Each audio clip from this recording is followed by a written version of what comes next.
거룩한 삶은 축복입니다. 거룩한 삶을 살면 성스럽고 대개 다른 사람들이 마구 우리를 대하지 못하도록 하는 위대한 힘도 있습니다. 초대교회 중 가장 큰 교회 중 하나가 고린도에 세워진 고린도 교회입니다. 고린도 지역은 신약시대 가장 큰 항구 도시였습니다. 항구 도시에는 옛날이나 지금이나 선원들이 들어오고 또 물류가 드나들기 때문에 많은 돈이 오고 가곤 하였습니다. 대한민국으로 말씀드리면 부산항과 인천항, 즉 얼마 전에 개항한 평택항도 있습니다. 옛날에는 부산에 가서 돈 자랑하지 말라고 말했다는 말도 있습니다. 그러기에 그곳에는 각국에서 온 많은 사람들로 말미암아 도덕적으로 자유분방했습니다. 특히 여성 신에 아프로디테 신전이 있었기 때문에 당시 가장 인기 있는 관광 명소이기도 하였습니다. 아프로디테 여신에게 경배하는 방법은 1,000명 이상의 사람들이 성전에서 성행위를 하는 것입니다. 그중 한 여인과 관계를 맺는 것입니다. 고린도 초대교회는 가장 그러므로 성적으로 문란하고 도덕적으로 해이했던 지역입니다. 그러나 죄가 더한 것에 은혜가 넘쳤나니 라고 말씀하시듯 죄가 더한 이곳에 하나님의 은혜가 임한 것입니다. 그것은 오직 십자가를 앞세운 사도 바울의 열정적 전도와 영혼을 사랑하는 그 중심으로 세워진 바울 사도의 전도로 세워진 것입니다. 그 사람의 영적인 문화가 어떠냐에 따라서 그 교회가 향방이 정해지는 것입니다. 성령의 역사로 고린도 교회는 크게 부흥했지만 안과 밖으로 엄청난 영적인 문제가 시련도 있었습니다. 내적으로는 교회 내에 파벌이 있었고 교인들의 연루로 인하여 소송 문제가 교회를 시끄럽게 하였습니다. 교회가 시끄럽고 파벌이 생기면 교회 나가기가 힘이 들죠. 불편함이 있지 않겠습니까? 특별히 영적인 은사와 체험을 자랑하고 율법주의적인 태도로 다른 성도들을 정죄하고 무시하는 것이 비일비재하였습니다.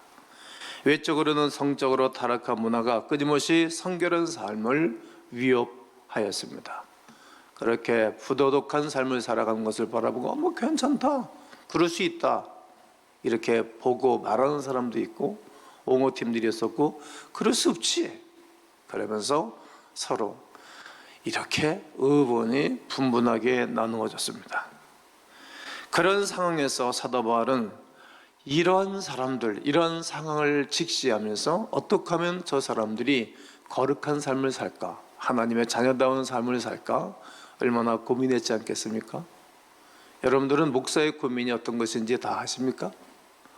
안 해본 사람은 모르지 않습니까? 이때 바울 사도는 성령 충만의 필요성을 성도들에게 도전하면서 오늘 본문 11절은 기록합니다. 여러분들 한번 읽겠습니다. 시작. 너희 중에 이와 같은 자들이 있더니 주 예수 그리스도의 이름과 우리 하나님의 성령 안에서 씻음과 거룩함과 얻었다 하심을 받았느니라. 이와 같은 자들, 어떤 자들입니까? 9절과 10절은 제가 혼자 읽어드리는데 다시 말씀을 드리면 불의한 자가 하나님의 나라를 유업으로 받지 못할 줄을 알지 못하느냐. 미혹을 받지 말라. 음행하는 자나, 음행하는 자, 도상 숭배하는 자, 간음하는 자, 탐색하는 자, 남색하는 자, 도적, 탐욕을 부리는 자, 실추하는 자, 모욕하는 자, 속여 빼앗는 자들, 이런 자들은 하나님의 나라에 유업을 받지 못한다. 이런 사람들, 이와 같은 자들은 이 11절에서 말하는 것은 예수님의 이름과 성령 안에서 거룩하게 될 수 있다는 말이에요. 부도덕하고 탐색하고 남색하고 불의를 탐하고 우상숭배하고 그냥 파벌을 가지고 살고 그리고 막 소송 문제로 서로 막 얽히설켜서 정말 쳐다도 보기도 그런 사람일지라도, 이런 말이고, 그런 사람일지라도 우리 주 예수 그리스도의 이름과 성령의 은혜로 씻음과 거룩함과 의롭게 할 수 있다, 이 말이에요. 신앙생활의 거룩한 삶은 가장 승리의 기초적 은혜입니다. 거룩함이 세상을 이기는 능력을 주는 것입니다. 댐에 가둬둔 물을 방류하면서 전기가 생산돼서 유익을 주듯이 영혼은 자신을 절제하고 거룩하게 지낼 때의 능력이 나타나는 것입니다. 성도에게 가장 중요한 것은 하나님의 일을 하는 것보다 하나님 안에서 내 영혼을 깨끗하게 하고 또 정결하게 지켜나가는 것이 더 우선입니다. 그러기에 거룩한 삶은 축복 중에 축복입니다. 거룩함이 이르는 첫 단계가 있는데 성도 안에서 책망의 영을 부어주십니다. 책망은 나쁜 것만은 아닙니다. 여러분, 누가 나를 이제 책망하겠습니까? 내 스승 목사님이 나를 책망하겠습니까? 교회에서 누가 감히 나를 책망하겠습니까? 그러나 책망하는 분이 계시니 성령 하나님이 나를 책망하시고 성경이 나를 책망하는 것입니다. 책망 안에서 우리 안에 계신 그 하나님은 우리를 교훈하는 교도관처럼 역사하고 계십니다. 나를 계속 건드리시는 분이십니다. 우리 안에 불순종을 보게 하십니다. 그것이 거룩함의 새 첫 출발입니다. 나를 본다는 거예요. 그리고 거룩함이 이르는 두 번째 단계는 죄를 멀리하려는 다짐을 하게 됩니다. 책망의 영에 의해 자신의 죄성을 발견하면 속사람은 구원과 거룩함의 기쁨 가운데 각오를 하게 됩니다. 그래, 나는 앞으로 온전히 살리라. 오늘 찬송도 내 죄 사함 받고서 새 사람 된지 새 사람 되어, 이 찬송을 했잖아요. 온전함. 그래, 내가 온전하게 삶을 살아야 되겠다라고 결단을 합니다. 더 이상 나는 죄를 짓지 않겠다. 가는 곳, 만나는 곳, 그리고 관계를 맺는 것 정리한다. 그리고 탁탁탁 정리를 합니다. 룻과 그의 아내 그 두 딸들이 소돔성에 빠져나올 때 뒤를 쳐다보지 말라고 했는데 그 뒤를 쳐다보자 소금기둥이 그냥 돼버리지 않습니까? 멀리 하는 것입니다. 멀리. 사람은 멀리 하면 어렵지만 그러나 죄는 멀리 하면 멀리 할수록에 자기가 축복된 삶을 사는 것입니다. 편안하다고 편하게 거짓과 술수와 육신의 정욕 가운데 살면 좋을런지 모르지만 마지막이 안 좋습니다. 기대감이 없습니다. 열매가 없는 것입니다. 그러므로 성령님의 은혜와 필요를 느끼고 원해야 되는 것입니다. 이때 이렇게 고백하는 것입니다. 다 한번 따라해 보십시오. 주여, 이제 죄를 멀리 합니다. 주여, 죄는 떠나갈지어다. 이렇게 부르짖고 외치는 단계가 있기를 바랍니다. 그리고 거룩에 이르는 세 번째 단계가 있습니다. 순간적인 체험으로 성결하게 됩니다. 순간적인 체험, 여러분 아주 중요합니다. 나는 오늘 이 시간이 여러분 말씀으로 순간적인 체험이 있기를 바라요. 말씀을 들으면서 그래, 내가 이것들을 가감하게 버리고 멀리할 것들이구나. 그러면 그 유익하지 않아요. 내 영혼에, 나의 삶의 축복에 그냥 오늘 순간적인 체험을 하는 거예요. 로마서 8장 1절과 2절에 그러므로 이제 예수 그리스도 안에 있는 자에게는 결코 뭐가 없나니 정잠이, 예수 안에 있는 사람은 정잠이 없다는 거예요. 그분의 그 큰 품에 안겨서 이는 그리스도 예수 안에 있는 생명의 성령의 법이 죄와 사망의 법에서 너를 해방하였습니다. 여기서 두 법이 있는데 생명의 성령의 법, 죄와 사망의 법. 우리는 생명의 성령의 법 가운데 있는 사람들이라는 거예요. 죄와 사망의 법에서 우리는 빠져나온 사람들이라는 거예요. 그런데 아직도 죄와 사망의 법에서 머물러 있고 거기를 가고자 하는 것입니다. 사단의 미혹과 유혹에 늘 미혹을 받아서 맨날 거기에 머무르는 것입니다. 죄와 사망의 법은 우리를 타락시킵니다. 기업이고 뭐고 다 망가뜨리는 것입니다. 죄에 대한 정황을 무기력화시키는 것입니다. 이 법은 중력의 법칙이 같아서 마냥 놔두면 그냥 잔이 푹 떨어져서 잔이 폭삭 깨지는 것과도 같습니다. 그래서 우리에게는 생명의 성령의 법이 꼭 필요합니다. 늘 원해되고 사모하셔야 됩니다. 생명의 성령의 법은 새로운 중력의 법칙처럼 우리가 놔버리면 깨지고 붙잡으면 서로 보호를 받게 되는 것입니다. 성령님은 영원히 떨어지지 않게 새로운 중력 법칙으로 순간적으로 우리를 잡아주십니다. 잡아주시고 은혜 주시고 한이 없으신 그 사랑으로 늘 우리를 새롭게 해주시는 것입니다.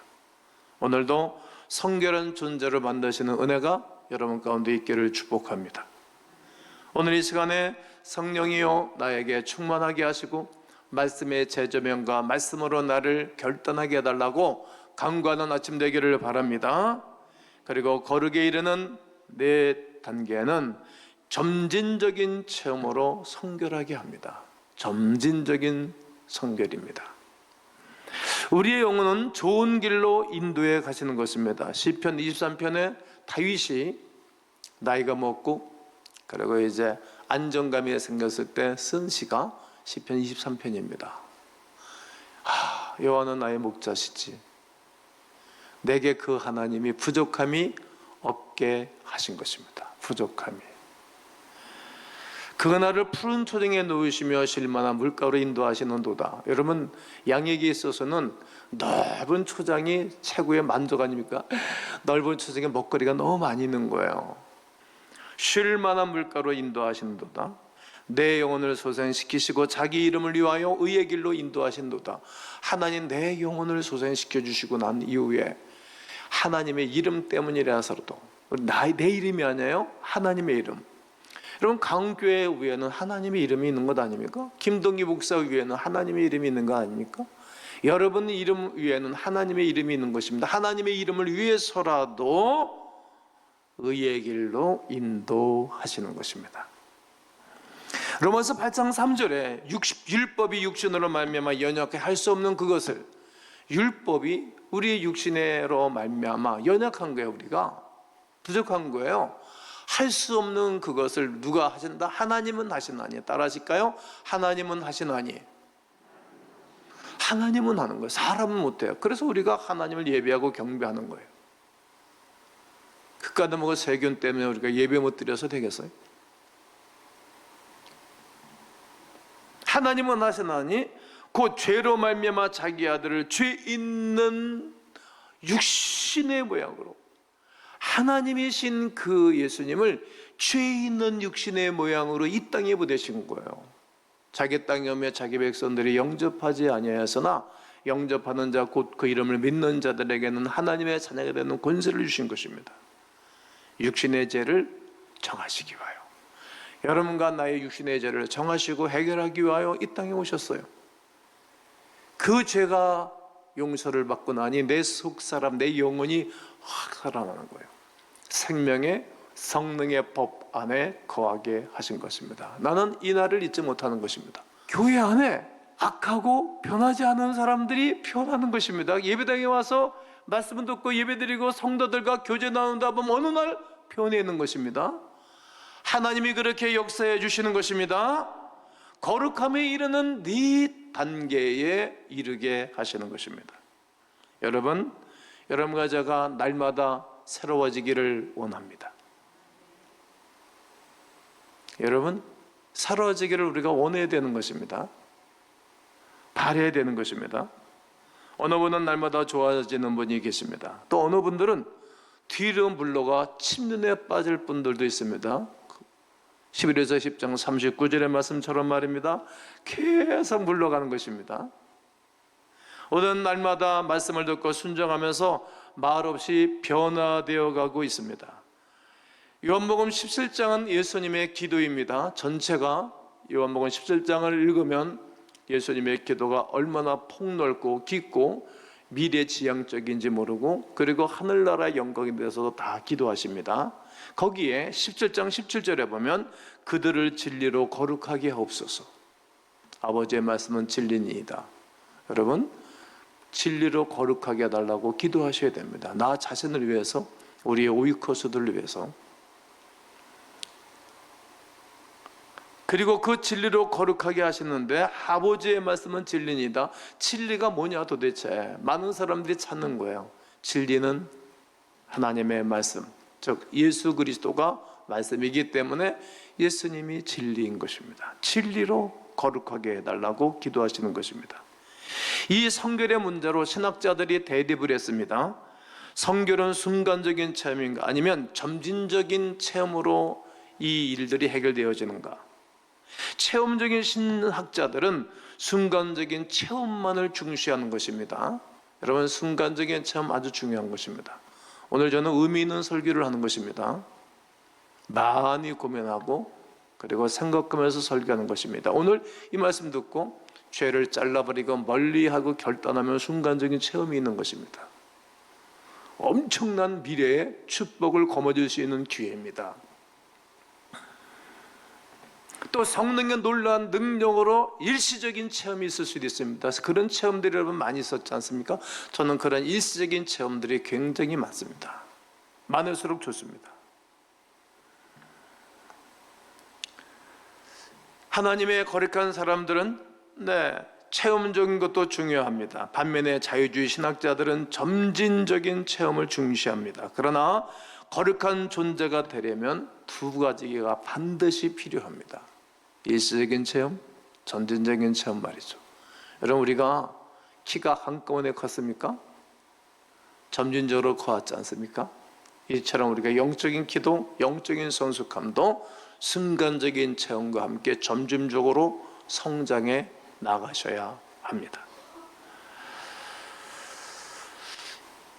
거룩한 중요 법칙으로 영혼을 순간적으로 붙들고 점진적으로 말씀의 깨달음을 통해서 성결하고 거룩하게 되는 것입니다. 요한복음 1장 14절에 말씀이 육신이 되어 우리 가운데 거하시며 우리가 그의 영광을 보니 독생자의 영광이요 은혜와 진리가 충만하더라고 말합니다. 은혜는 순간적인 체험입니다. 받은 은혜가 너무 많지 않습니까? 그리고 진리는 점진적인 체험으로 충만해야 됩니다. 점점 좋아져야 되는 것입니다. 저는 은혜 받은 그날을 잊지를 못합니다.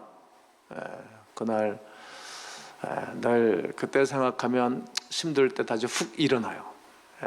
그때 하나님 나에게 개인적으로 하신 말씀들을 기억하면, 이야, 말씀하신 대로구나.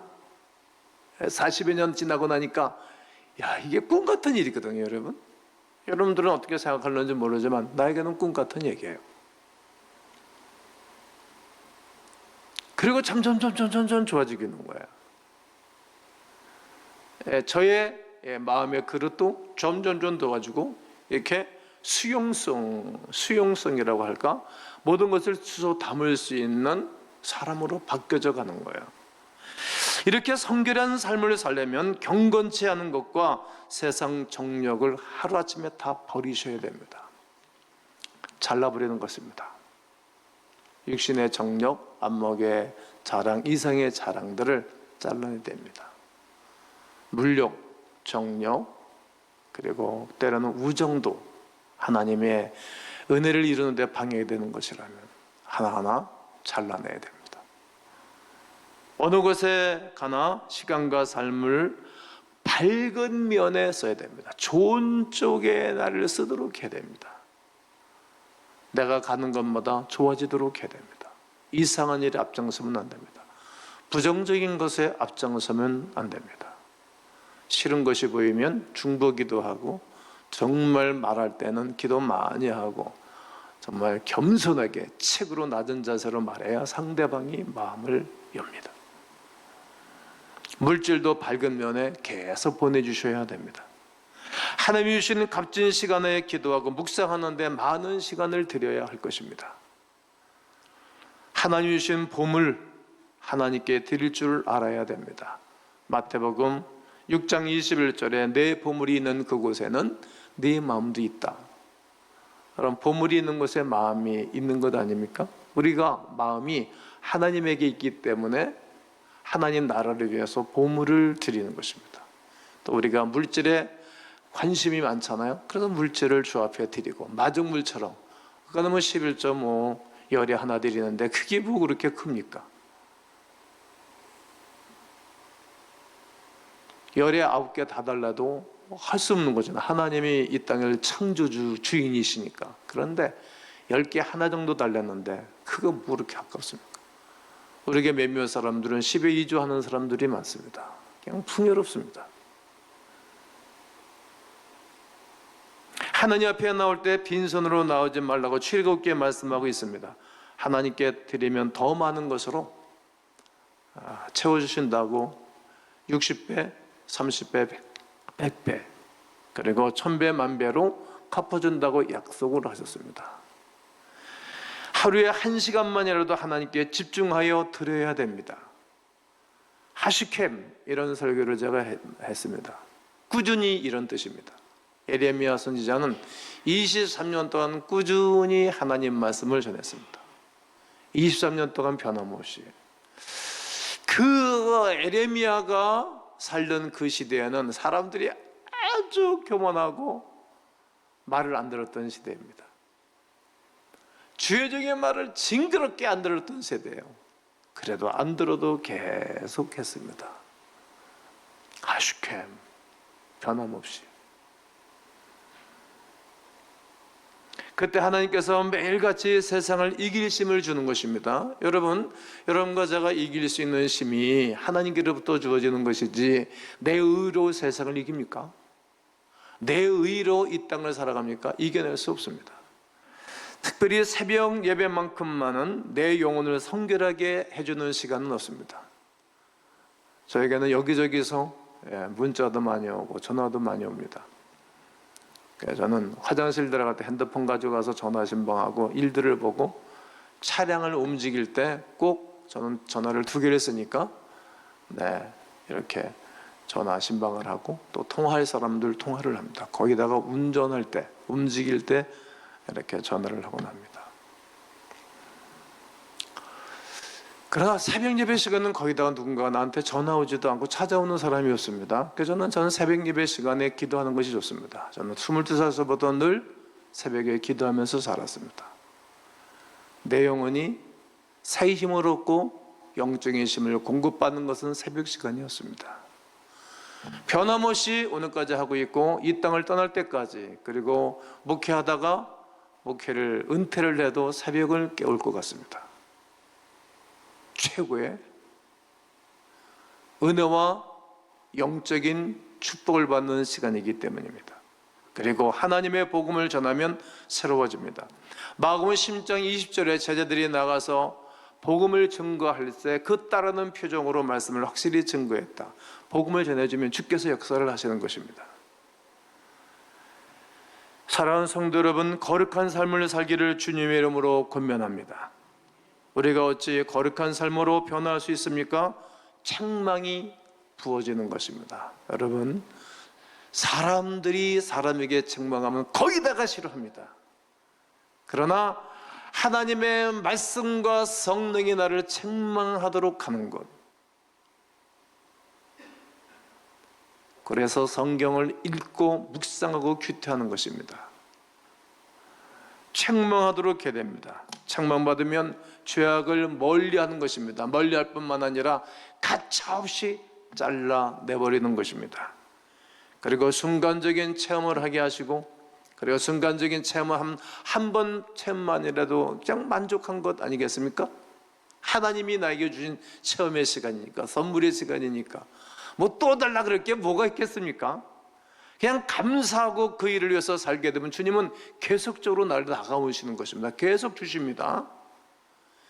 그리고 순간적인 체험과 함께 날마다 점진적으로 하나님의 임재와 역사를 누리고 살아가는 것입니다. 그리고 영적인 4단계를 통과하면서 우리 주 예수 그리스도의 은혜와 성령의 새롭게 하심으로 성결함과 깨끗함과 거룩함과 의로 변하는 위대한 역사가 오늘 여러분 모두에게 있게 되시기를 주님의 이름으로 축원합니다.